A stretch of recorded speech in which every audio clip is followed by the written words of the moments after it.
Welcome to this DelfStack tutorial video.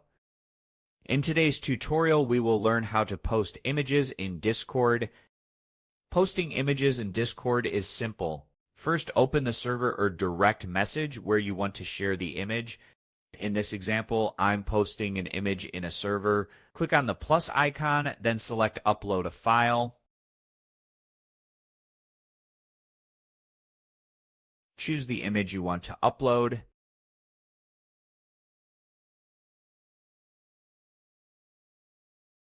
Click Open and add a title if you want.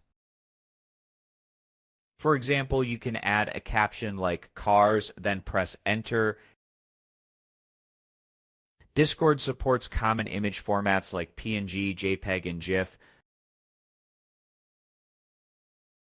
If you are posting animated GIFs, make sure the server allows them or use Discord Nitro for higher upload limits. Uploading a GIF works the same way.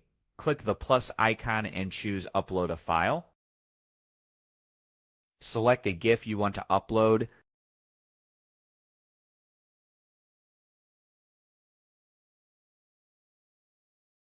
Click Open and add a title if you like. Keep in mind that large images may be compressed, which can affect image quality. You've now learned how to upload images in Discord channels or direct messages, including supported formats and limitations. Thanks for watching, and don't forget to check out our other DelfStack tutorial videos.